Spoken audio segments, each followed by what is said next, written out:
Welcome back, y'all, to another episode of Indigo Talk. I have a very special guest with me. Me and this man go way back. Way back. He's one of the best dancers I know. Makes the best music, very high energy. I literally seen this man come from East Texas to the Big Apple. He's a six-figure bartender. Has his own record label. Man, this man is literally a music and business genius. Hey, So today, I'd like to introduce you guys to my homie, cpngz. what's good? How you doing, How dog? you doing, bro? I'm good, man. Just same old thing, staying busy, working, music, and trying to stay active, creative. Whether I'm dancing, whether I'm rapping, just trying to make sure that my creativity is always, always moving. So yeah, man, that's it. Just working, creativity, brother. Absolutely. And one of my favorite things about you is how you use your creativity. I feel like you don't waste a second of the day. Like to me, like you're always doing something that like just feeds into like your goals, your purpose.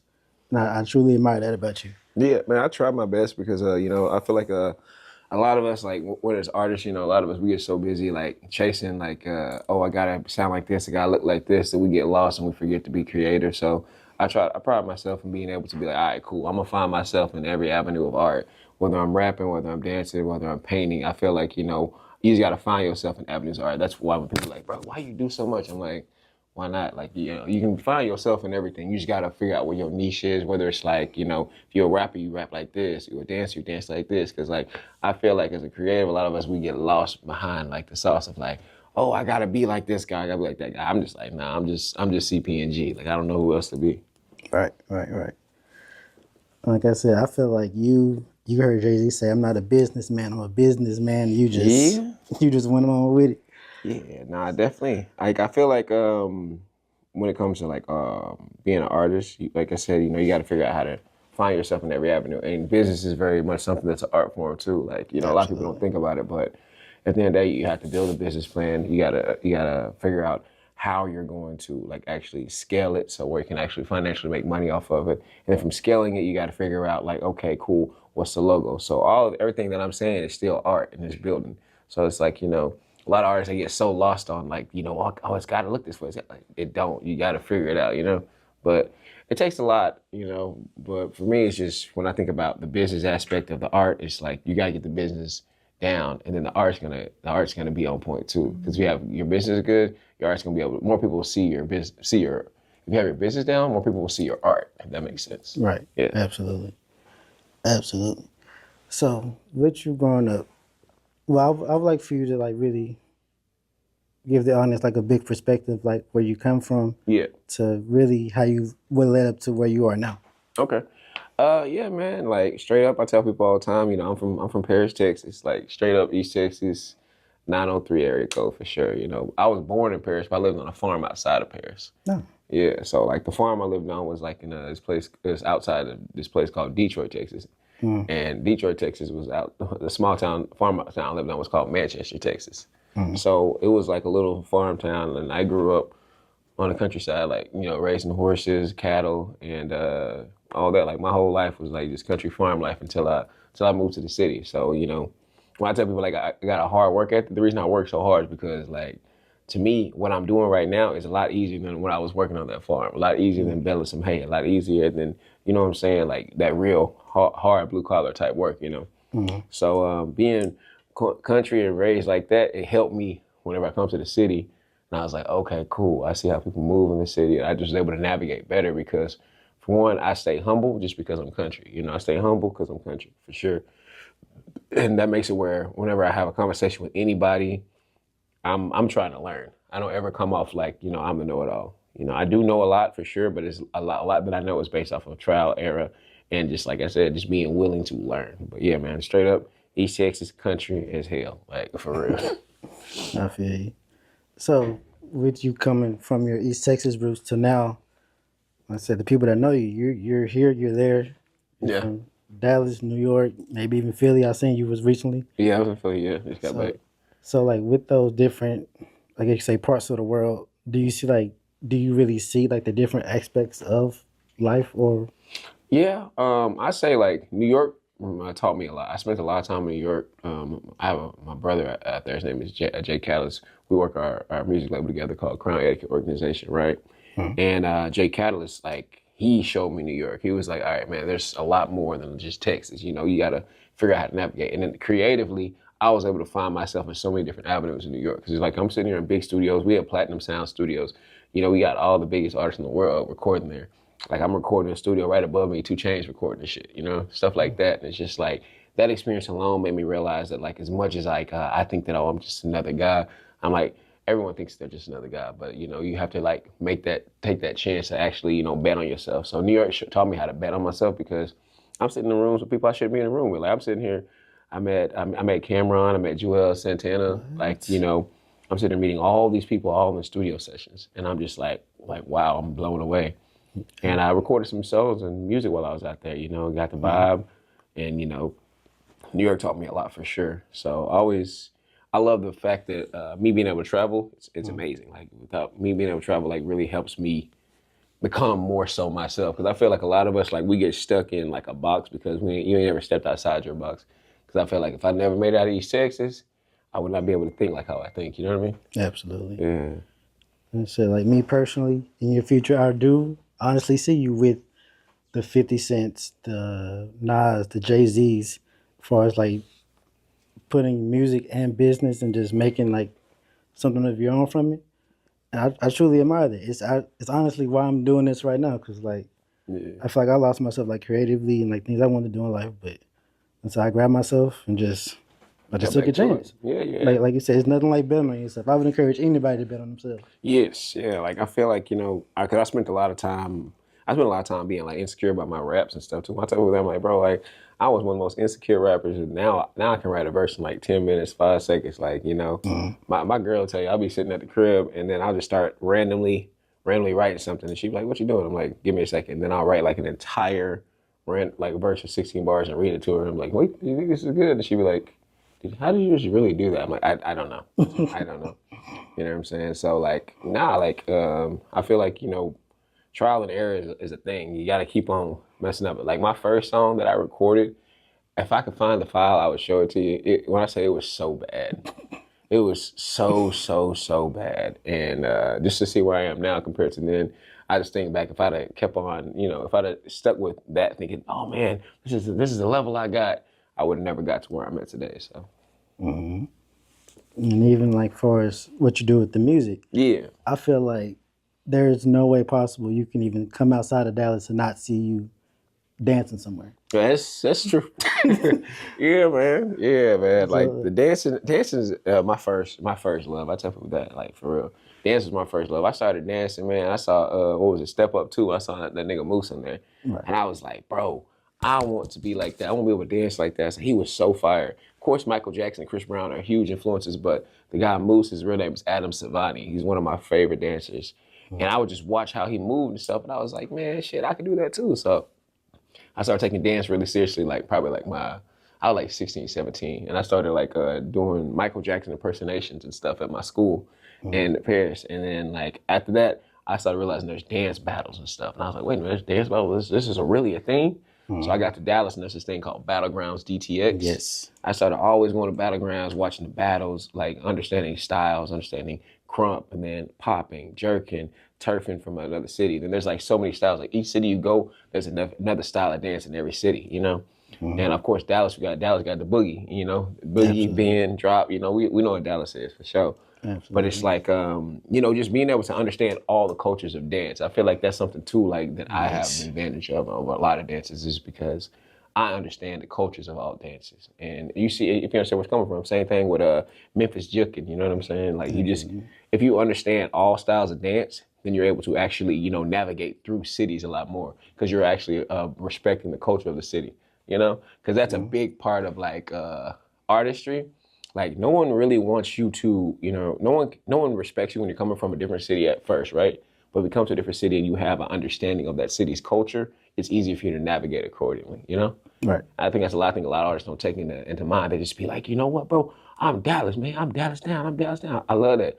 I'm Dallas as can be, for sure. And I'm from East Texas, but I'm still Dallas as can be. But whenever I'm in another city, I respect the culture of the other city, and I try to figure out like the dance, the culture of the other city.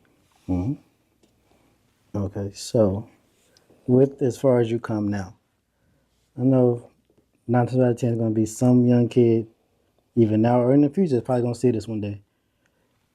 Would you have any business or really any lifestyle do's or don'ts that you want to share with people? Let me think here. One, don't be afraid of a 9 to 5. I feel like a lot of artists get so blinded by like, oh man, I gotta look a certain way. I gotta be this boy. I gotta be this dope boy. I gotta do this. Like I can't have a job to fund what I'm doing. I've had a job legally this entire time. I tell people all the time, I made 6 figures legally. That's more important to me than anything anyone else can say. Like, I don't have to go trap. I don't have to look over my shoulder. I can just navigate, go somewhere, pour up a couple drinks, and make sure somebody's good and make $100,000 a year. So I feel like a lot of people, they get so lost in the sauce of like you gotta have that image, that hard body image, all that thug guy shit. And I feel like I was lucky enough that I got really really good at a skill that's taken me across the world. I got really really good at bartending, and I just able to navigate through, and make all my money legally. So one thing I say is don't be afraid of a 9 to 5 for sure. Another thing I say is your health is your wealth. So take your health very into consideration. Like me, I used to not really work out like that. Like I enjoyed the gym, but I did not know how to work out in the gym. So once I learned how to work out in the gym, once again, shout out to my girlfriend, she showed me how to work out in the gym. Like, I remember going to the gym and I'm sitting here like annoyed, mad and stuff like, man, this hurt. I don't want to do this. But she was like, you know what? You need to do this way. And then you're going to actually see results. And I realized really quickly, like, how much better I felt, how much stronger I felt.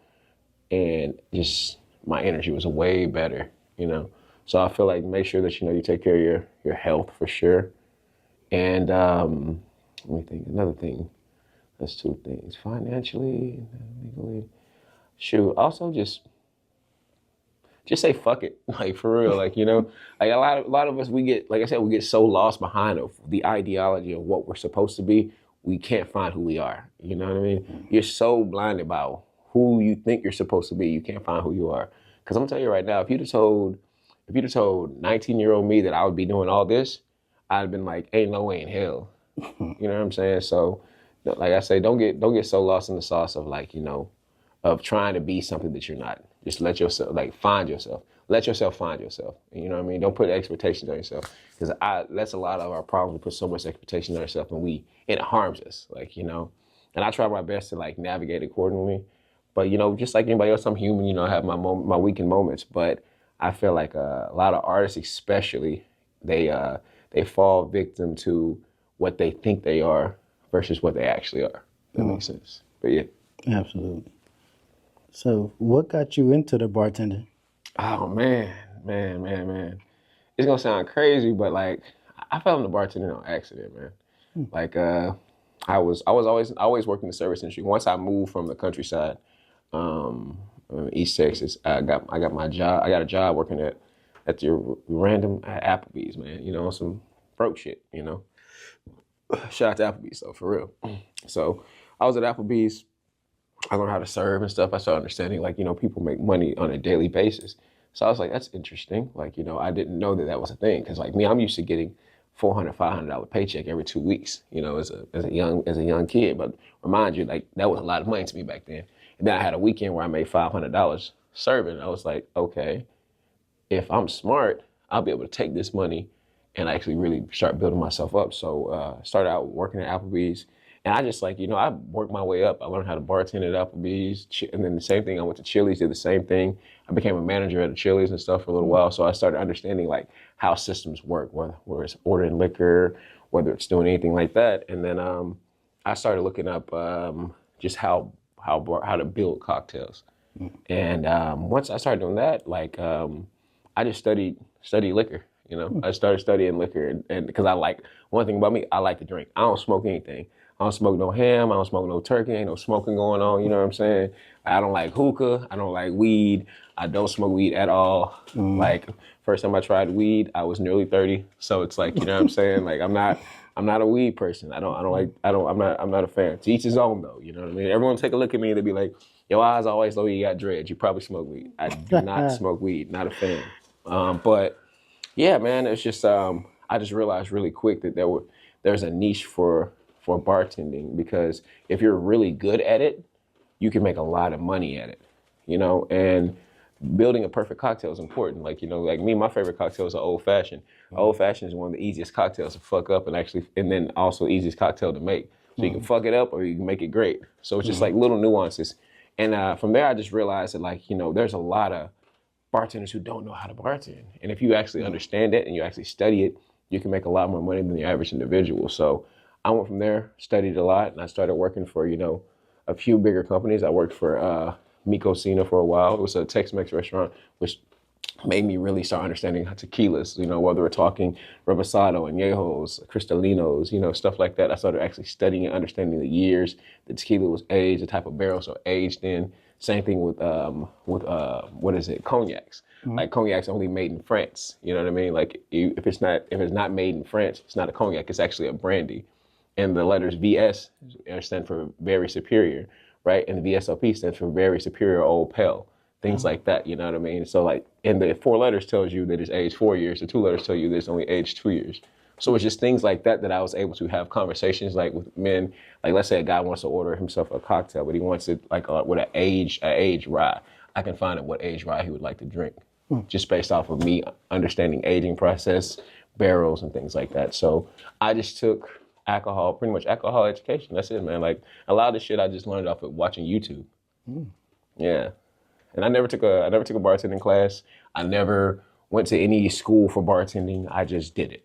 That's crazy. Yeah. Knowing that, I would think I was about to ask that. Like, how you ever took like a Never took a single class, man. It was just like I just would learn recipes, and I just understood speed, and I just understood how a cocktail's supposed to taste. That was just it, you know. But yeah, man, bartending definitely saved my life. I tell people that all the time. If it wasn't for bartending, I don't know where I'd be. But it definitely made it where I could see things a lot clearer. You know, even though I was drunk, but I could see things a lot clearer. So for the people that like to go out and drink every now and then, Yeah, what drink would you recommend to them? it depends on what spirit they like. Straight up. So when I tell people that, they be like, "What do you mean?" I said, "Well, what spirit do you like? Do you like vodka? Are you a tequila person? Are you a whiskey person? Are you a cognac individual? Do you like Cristalinos? Like, what do you like to drink?" Because I have a different answer for each liquor that you have to drink. If you drink just vodka and you like sweeter cocktails, everybody knows go for a lemon drop. If you like whiskey or bourbon, I say go for old fashioned because that's my favorite cocktail. If you like cognac, I'd say go for a sidecar. And if you like, what was the other liquor? Cognac, whiskey, tequila, cognac, whiskey, tequila. Oh, tequila. I shouldn't say tequila. Tequila, yeah, a classic margarita. But the classic margarita, I prefer to add Grand Marnier on top of it, of course. So yeah, I think it just really depends on what you like to drink. Because a lot of people, if I go to a bar, I know the bartender sucks. Because this is a thing too. My number one thing to order when I go to a bar, I know the bartender don't know how to make drinks. They give me a whiskey and Coke. Like, you know what I mean? Because it's like, why? I'm not even going to go through this. Like, you know what I'm saying? So, yeah, nah, man. That's nothing, too. You just got to know where you're at to know what to order. Like, I'm not going to go to a sports bar and ask for an old fashioned. I'm not going to go to a sports bar and be like, yo, can you make a sidecar? Because it's like, even if they can, it's not going to be up to par most of the time. There's no shade at any sports bar places. Love sports bar. But I just know that, like, if you go to a cocktail bar, you expect the cocktails to be a certain caliber of cocktail, if that makes sense. Yeah. So, like I said, I know you're a man of many talents, man of many everything. Who would you say are like your biggest influences of why you do what you do? Okay. Biggest influences. Number one, Chris Brown. Straight up, like I feel like Chris Brown's one of the most talented people on God's green earth. And me, I feel like I strive to be in that caliber of like our artists, because it's like dance, rap, sing, vibe, you know, perform, act, you know, real athleticism. He cares about himself. He carries himself like a star. You know what I'm saying? So the ability to be that talented and just push himself, and he's someone I've always looked up to growing up. Besides him, you know, I love Tory Lanez. I know he's canceled or whatever, but free Tory Lanez. But yeah, I think that he's amazing just on a music kick. because Absolutely. his '80s album was one of the most fire albums on God's green earth. And Absolutely. I feel like, yeah, he's his talent wise, he's just amazing. And one of the whole reasons I ever thought I could try to rap was Lil Wayne. So Lil Wayne got to be in there. It's like one of my biggest influences for sure. Now, do I sound like any of these guys? No. But am I influenced by them, whether it's their style, whether it's their music taste, or whether it's just their all out performances? There's a little piece of I've taken from all these artists to build up who I am. So, when it comes to CPNG and the legacy you want to leave, what are 3 words you want people to think of? 3 words.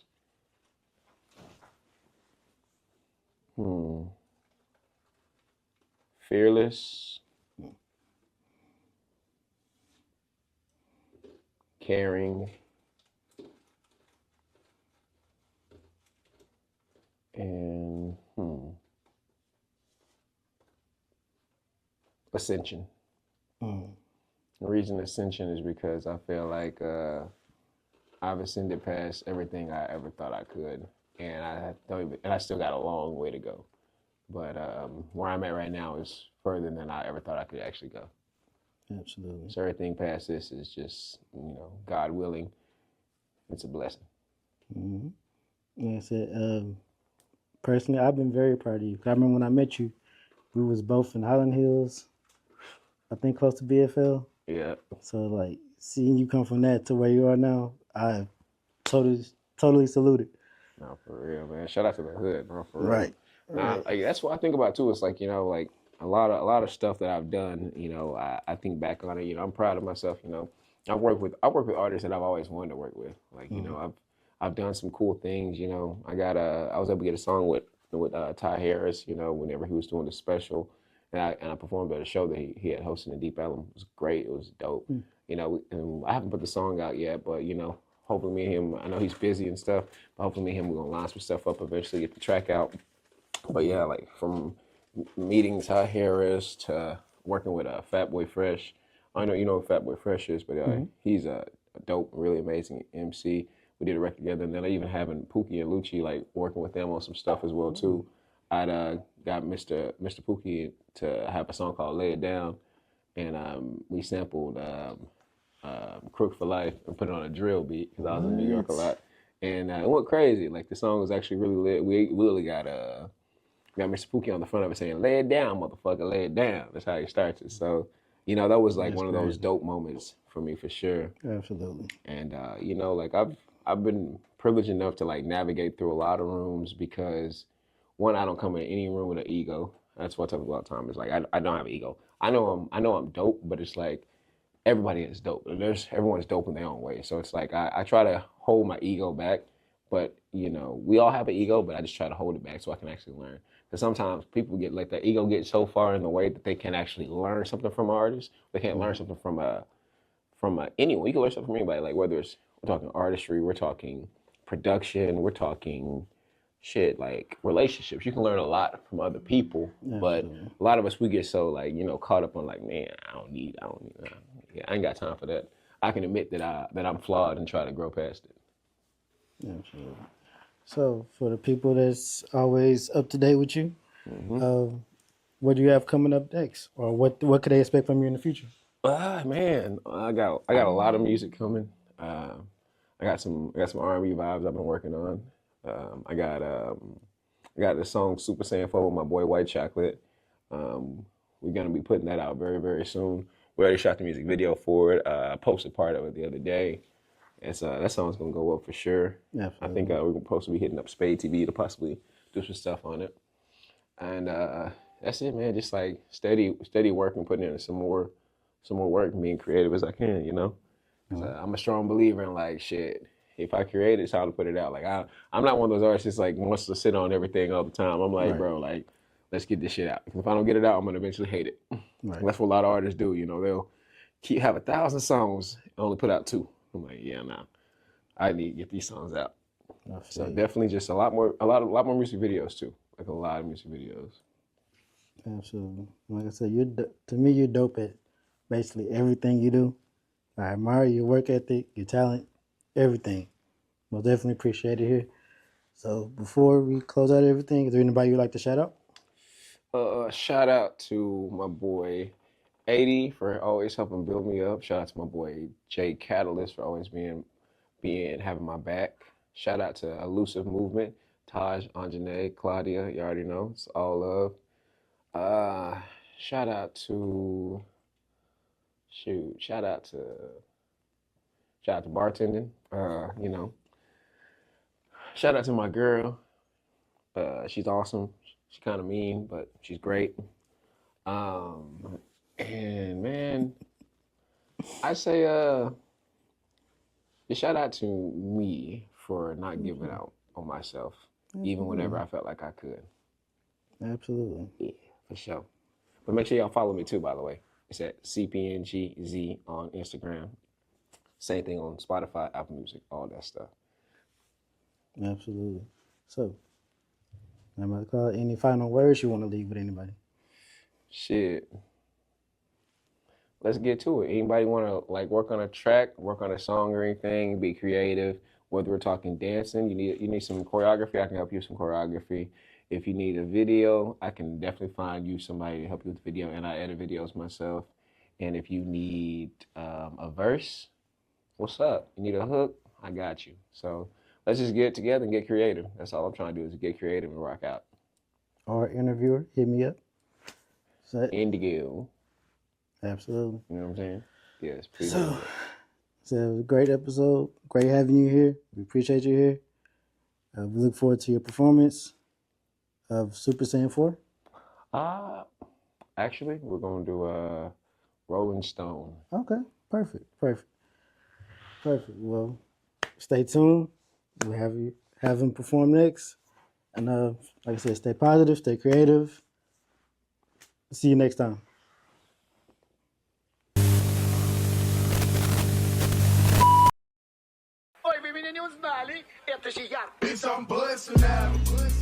Yeah. Yeah, man. And we do this shit every day, man. When it comes to depression, whatever you're going through, I already know what it is. Trust and believe. I go through it every single day, but I still gotta wake up and be on a paper chase. You know what I'm saying? Yeah. Yeah.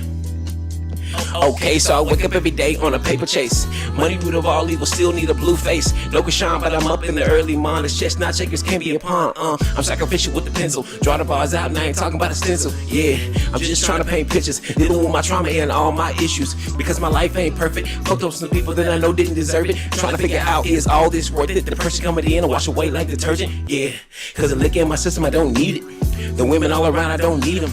Fake friends, man, I know I don't need them. But I'm still hanging around my demons. If I'm supposed to be great, man, it's hard. Cause it's all in my head, my life facade. I pray every day, but is there a God? I pray every day, but is there a God?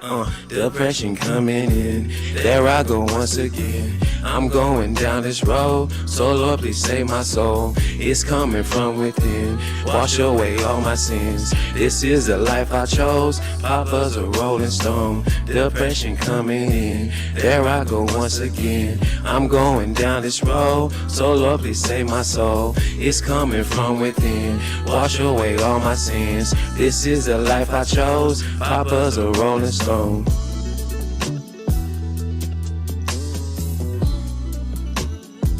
Papa's a rolling stone.